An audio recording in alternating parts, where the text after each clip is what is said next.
Hello दोस्तों, स्वागत है आपका हमारे YouTube चैनल मरीन वर्ल्ड में। दोस्तों, आज के इस वीडियो में हम आपको बताएंगे अलाउद्दीन खिलजी के इतिहास के बारे में। दोस्तों, इस वीडियो में आगे बढ़ने से पहले मैं आपसे रिक्वेस्ट करना चाहूँगा कि अगर आपने अभी तक मेरा चैनल सब्सक्राइब नहीं किया है तो इसे ज़रूर सब्सक्राइब कर लीजिएगा और अगर वीडियो अच्छा लगे तो इसे शेयर ज़रूर कीजिएगा। दोस्तों, अब आप हमारी चैनल की मेंबरशिप लेकर आप हमसे जुड़ सकते हैं और पा सकते हैं बहुत सारे बेनिफिट्स, जैसे कि video on demand, voice call facility, comment on the top इत्यादि। आप चैनल के नीचे जो ज्वाइन बटन है उसे क्लिक करके आप हमारे सब्सक्रिप्शन को परचेज़ कर सकते हैं और ये सारे बेनिफिट्स पा सकते हैं। तो चलिए दोस्तों, इस वीडियो को स्टार्ट करते हैं।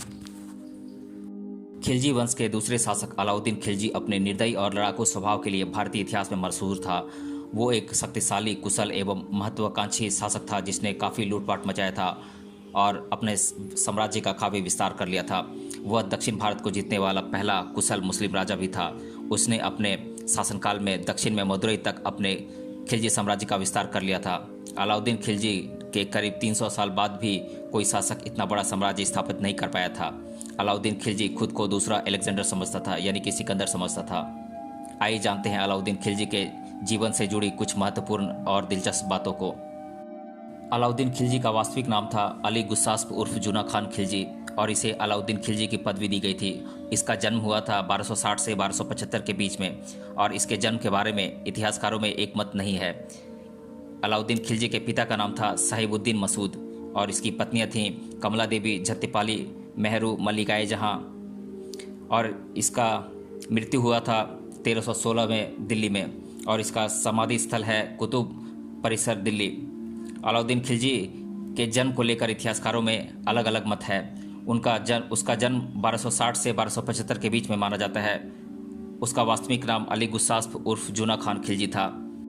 अलाउद्दीन खिलजी के पिता साहिबुद्दीन मसूद की मृत्यु के बाद अलाउद्दीन खिलजी का पालन पोषण उसके चाचा और खिलजी वंश के प्रथम सुल्तान जलालुद्दीन फिरोज खिलजी ने किया था। जलालुद्दीन ने अपनी बेटियों का विवाह अलाउद्दीन खिलजी और उसके छोटे भाई अलमास बेग के साथ कर दिया था। हालांकि अलाउद्दीन उसकी बेटी से शादी करके खुश नहीं थे, इसलिए उन्होंने दूसरी शादी मेहरू नाम की बेगम के साथ कर ली थी। अलाउद्दीन के चाचा जलालुद्दीन खिलजी जब दिल्ली के सुल्तान बने थे तो उसने अलाउद्दीन खिलजी को अपने दरबार में अमीर तुजुक बनाया, जो कि अनुष्ठान प्रमुख के समकक्ष होता था, जबकि खिलजी के छोटे भाई अलमास बेग को अखुर बेग बनाया, जो कि अश्व प्रमुख के समान माना जाता था। करीब 1291 ईस्वी में जलालुद्दीन के शासनकाल में कारा के राज्यपाल मलिक छज्जू ने आक्रमण कर दिया था, जिसके बाद अलाउद्दीन ने अपने राजनीतिक कौशल से इस स्थिति को बेहद अच्छे तरीके से संभाला और इससे प्रभावित होकर उन्हें कारा का राज्यपाल बना दिया गया था। वहीं इसके बाद 1292 में भिलसा में जीत हासिल करने के बाद अलाउद्दीन को उसके चाचा एवं ससुर जलालुद्दीन ने अवध प्रांत की जिम्मेदारी सौंप दी थी। वहीं इस दौरान मलिक छज्जू ने दिल्ली का सुल्तान बनने की इच्छा जताई और जलालुद्दीन के खिलाफ नफरत के बीज बोए। फिर अलाउद्दीन ने धोखेबाजी कर अपने चाचा जलालुद्दीन की हत्या कर दी और फिर दिल्ली के राज सिंहासन पर अपना कब्जा कर लिया। इस तरह 1296 ईस्वी में कारा में अलाउद्दीन ने खुद को औपचारिक रूप से अलाउद्दीन मोहम्मद शाह सुल्तान की उपाधि के रूप में दिल्ली का नया सुल्तान घोषित किया। हालांकि सुल्तान बनने के थोड़े समय तक उन्हें कई मुश्किलों का सामना भी करना पड़ा, लेकिन उसने अपनी शक्ति और कूटनीति का इस्तेमाल कर अपने सभी विद्रोहियों का डटकर मुकाबला किया। इसके बाद करीब 1296 ईस्वी से 1308 ईस्वी के बीच मंगोलों ने दिल्ली पर अपना शासन कायम करने के लिए कई बार आक्रमण किए, लेकिन अलाउद्दीन खिलजी ने मंगोलों को अपनी शक्ति का एहसास करवाया और उसने 1298 में जालंधर की लड़ाई, 1299 ईस्वी में किली की लड़ाई, 1305 ईस्वी में अमरोहा की लड़ाई और 1306 ईस्वी में रावी की लड़ाई में 1308 ईस्वी में अफगानिस्तान के गजनी की लड़ाई में मंगोलों को हराकर विजय प्राप्त किया। इसके बाद अलाउद्दीन खिलजी ने करीब 30,000 मंगोलों की क्रूरता से हत्या कर दी और मंगोलों की महिलाओं और बच्चों को अपने हरम में रख लिया। अलाउद्दीन ने गुजरात पर आक्रमण के दौरान जीत हासिल की और यहाँ मलिक काफूर उसके वफादार सेनापति बन गए थे। 1301 ईस्वी में अलाउद्दीन खिलजी को रणथंबोर की घेराबंदी के दौरान 3 बार हार का सामना करना पड़ा। हालांकि बाद में रणथंबोर पर वह अपनी सत्ता कायम करने में सफल रहा था। 1302 से 1303 ईस्वी में अलाउद्दीन खिलजी ने राजपूत राजा रतन सिंह के राज्य चित्तौड़गढ़ पर आक्रमण किया था।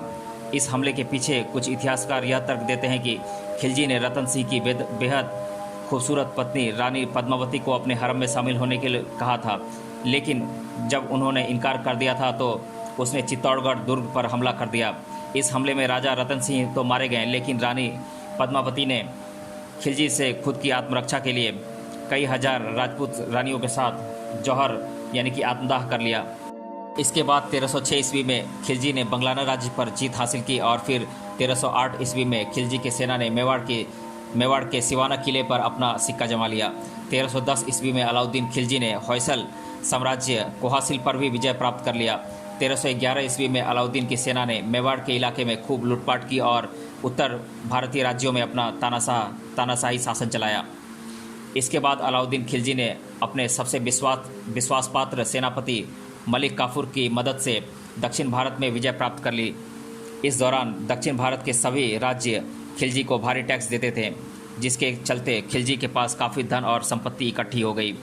इसके अलावा खिलजी ने अपने शासनकाल में कृषि पर करीब 50% टैक्स माफ़ कर दिया था, जिससे किसानों की हालत में काफ़ी सुधार हुआ था। एक तरफ महत्वाकांक्षी शासक खिलजी ने अपने शासनकाल में लूटपाट कर कई राज्यों पर अपना तानाशाही शासन चलाया, तो वहीं अपने राज्य में कई ऐसी सराहनीय व्यवस्थाएं भी लागू की जिससे आम जनता को काफ़ी फ़ायदा हुआ और वह इतिहास में एक सफल और कुशल शासक के रूप में उभरा। अलाउद्दीन खिलजी के शासनकाल की कुछ उपलब्धियां आए जानते हैं। अलाउद्दीन खिलजी दक्षिण भारत पर जीत हासिल करने वाला भारत का पहला मुस्लिम शासक था। यहाँ उसने भव्य मस्जिद का निर्माण भी करवाया था। अलाउद्दीन खिलजी ने अपने शासनकाल में एक कुशल राजस्व प्रशासन की व्यवस्था भी की थी। उसके शासनकाल में कृषि की स्थिति में काफ़ी हद तक सुधार हुआ था। भ्रष्टाचार के खिलाफ कड़े नियम बनाए गए थे। प्रशासनिक व्यवस्थाओं के लिए कई बड़े बड़े अधिकारियों एवं एजेंट को रोजगार पर रखा गया था। अलाउद्दीन खिलजी ने अपने शासनकाल में मूल्य नीति लागू की। अलाउद्दीन ने कपड़े, अनाज और रोज़मर्रा में इस्तेमाल होने वाली वस्तुओं की कीमतों के मुताबिक उनके मूल्य निर्धारित किए, जिनका आम जनता और सिपाहियों को काफ़ी फायदा हुआ। अपनी क्रूरता के लिए मशहूर अलाउद्दीन खिलजी ने अपने शासनकाल में एक ऐसी टैक्स प्रणाली लागू की थी जिसे 19वीं और 20वीं सदी के शासकों ने भी अपने समय में जारी रखा। आपको बता दें कि खिलजी ने हिंदुओं पर भूमि कर यानी कि जिसे खराज कहते हैं, चारागाह कर जिसे कि चरह कहते हैं, चुनाव कर जिसे कि जजिया कहते हैं और घर कर यानी कि घरी आदि को लागू किया था। अलाउद्दीन खिलजी वंश का दूसरा शासक एवं बेहद शक्तिशाली सम्राट था, इसलिए उसे सिकंदर शाही की उपाधि से भी नवाजा गया था। उसने अपनी कुशल राजनीतिक क्षमता का इस्तेमाल कर अपना खिलजी साम्राज्य दक्षिण में मदुरई तक फैला दिया था। खिलजी के बाद करीब 300 सालों तक कोई भी शासक इतना बड़ा साम्राज्य स्थापित नहीं कर सका था। इतिहास के सबसे क्रूर शासक अलाउद्दीन खिलजी ने दिल्ली की गद्दी पर अपना अधिकार जमाने के लिए अपने सगे चाचा और अपने ससुर जलालुद्दीन खिलजी की हत्या करवा दी थी, जबकि उसका पालन पोषण उसके चाचा ने ही किया था। अलाउद्दीन खिलजी बेहद घमंडी था, जो कि खुद की तुलना दुनिया को जीतने वाले सिकंदर से करता था और खुद को विश्व का दूसरा सिकंदर कहता था। अलाउद्दीन खिलजी ने कई लड़ाइयों में मंगोलों को बुरी तरह परास्त किया था। अलाउद्दीन खिलजी के शासनकाल में शराब बिक्री, भांग खाना एवं जुआ खेलने पर पूरी तरह से रोक थी। अलाउद्दीन खिलजी ने अपने शासनकाल में एक बेहतर टैक्स प्रणाली की भी शुरुआत की थी, जिसे 19वीं और 20वीं सदी तक के शासकों ने भी जारी रखा था। इसके साथ ही गुप्तचर विभाग की भी स्थापना की थी। अलाउद्दीन खिलजी के शासनकाल में रईस घरानों की घनिष्ठ मित्रता और आपस में शादी पर रोक थी, ताकि ये घराने आपस में मिलकर संगठित विरोध न खड़ा कर पाएं। अलाउद्दीन खिलजी वासना का प्रेमी था। उसके हरम में 50,000 से भी ज़्यादा पुरुष, महिलाएं और बच्चे समेत करीब 70,000 लोग थे। अलाउद्दीन खिलजी चित्तौड़ की रानी पद्मावती की खूबसूरती पर मोहित हो गया था, जिसके चलते वो उनको अपने हरम में रखना चाहता था। लेकिन पद्मावती के इनकार करने पर उसने राजस्थान के चित्तौड़गढ़ के दुर्ग पर हमला कर दिया था और रानी पद्मावती के पति राजा रतन सिंह समेत कई हजार राजपूतों की हत्या कर दी थी। अलाउद्दीन खिलजी से अपनी आत्मरक्षा और राजपूत कुल की मर्यादा के लिए रानी पद्मावती ने जौहर यानी कि आत्मदाह कर लिया था। वहीं रानी पद्मावती के साथ कई राजपूत महिलाओं ने भी जौहर किया था। इतिहास के सबसे क्रूर और निर्दयी शासकों में से एक अलाउद्दीन खिलजी की मृत्यु 1316 ईस्वी में हो गई थी। इसकी मृत्यु के विषय में इतिहासकारों के मुताबिक उसकी मृत्यु किसी लंबे समय तक रहने वाली गंभीर बीमारी की वजह से हुई थी, जबकि कुछ इतिहासकारों का मानना है कि उसके सेनापति एवं सबसे करीबी माने जाने वाले मलिक काफूर ने ही उसकी हत्या की थी। अलाउद्दीन खिलजी की मौत के बाद भारत की राजधानी दिल्ली के मेहरौली में स्थित कुतुब कॉम्प्लेक्स में उसकी कब्र बनाई गई थी। वहीं अलाउद्दीन खिलजी की मौत के कुछ साल बाद ही खिलजी साम्राज्य का अंत हो गया था और फिर हिंदुस्तान की तल्ख पर तुगलक वंश ने शासन किया। तो दोस्तों, आज के इस वीडियो में हमने जाना अलाउद्दीन खिलजी के इतिहास के बारे में। मिलते हैं अगले वीडियो में किसी अन्य टॉपिक के साथ। तब तक के लिए धन्यवाद।